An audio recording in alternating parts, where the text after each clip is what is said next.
sini saya akan mempresentasikan sistem koordinasi untuk memenuhi tugas biologi. Nah, apa sih sistem koordinasi itu? Sistem koordinasi adalah sebuah sistem yang mengatur kerja organ-organ tubuh.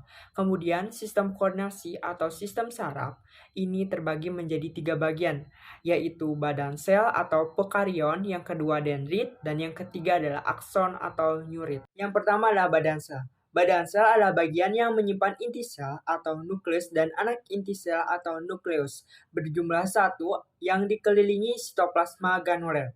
Dalam sitoplasma, badan sel juga terdapat badan nisil yang merupakan modifikasi dari rektum endoplasma kasar.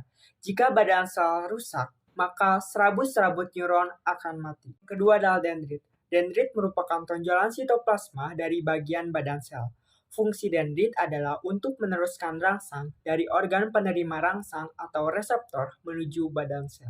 Yang ketiga adalah akson atau neurit, merupakan tonjolan sitoplasma yang panjang dan berfungsi untuk meneruskan impuls saraf yang merupakan informasi berita dari badan sel. Akson atau neurit terdiri dari sel satuan, sinapsis, neurofibril, selubung mielin, dan nodus staphyloid.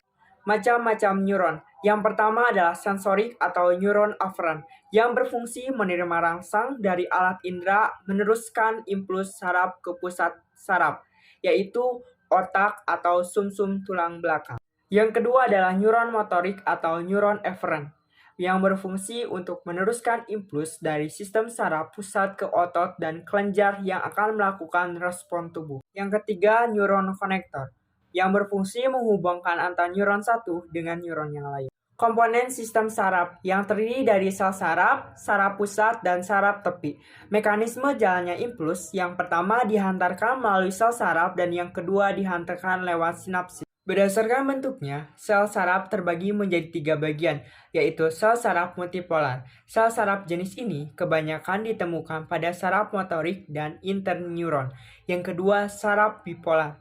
Sel saraf jenis ini kebanyakan ditemukan pada reseptor telinga, mata, dan hidung. Dan yang terakhir yaitu saraf unipolar. Sel saraf jenis ini kebanyakan ditemukan pada saraf sensorik. Sistem saraf terbagi menjadi 2 bagian, yaitu sistem saraf tepi dan sistem saraf pusat. Sistem saraf tepi adalah bagian dari sistem saraf yang di dalam sarafnya terdiri dari sel-sel yang membawa informasi ke sistem saraf pusat. Sedangkan sistem saraf tepi terbagi menjadi 2 bagian, yaitu sistem saraf somatik dan sistem saraf otonom.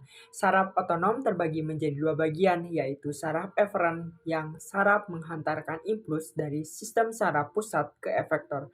Dan yang kedua, saraf afferent, yaitu saraf yang menghantarkan impuls dari reseptor ke sistem pusat. Selanjutnya, sistem saraf pusat adalah bagian dari sistem saraf untuk menerima informasi atau rangsangan dari semua bagian tubuh. Kemudian, mengontrol dan mengendalikan informasi tersebut untuk menghasilkan respon tubuh.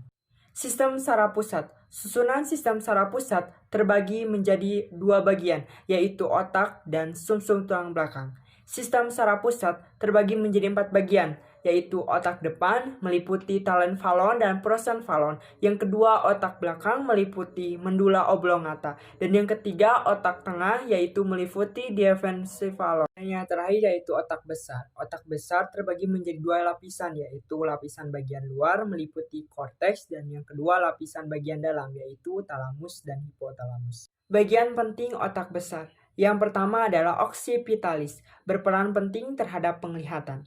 Yang kedua yaitu temporalis, bagian ini berperan sebagai pusat pendengaran.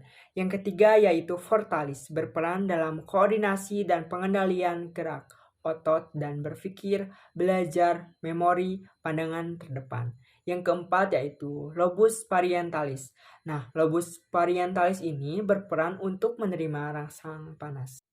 Kemudian, rangsangan atau impuls adalah suatu perubahan yang diterima tubuh baik dari luar atau dalam. Mekanisme penghantar impuls terdiri 2 bagian, yaitu reseptor, bagian yang menerima atau merespon rangsangan yang diterima tubuh, dan yang kedua adalah efektor, adalah bagian yang digunakan untuk bereaksi terhadap rangsangan yang diterima. Gerak sadar yang dilakukan efektor terdiri dari gerak sadar dan gerak refleks. Gerak sadar meliputi rangsangan, kemudian ke reseptor, kemudian ke otak, dan yang terakhir ke efektor. Yang kedua adalah gerak refleks. Gerak refleks terdiri dari rangsangan, kemudian ke reseptor, kemudian ke saraf konektor, dan yang terakhir ke efektor. Pembahasan yang terakhir yaitu gangguan pada sistem saraf. Yang pertama yaitu amnesia, yang kedua migrain, yang ketiga gegar otak, yang keempat amnesia, dan yang kelima yaitu stroke.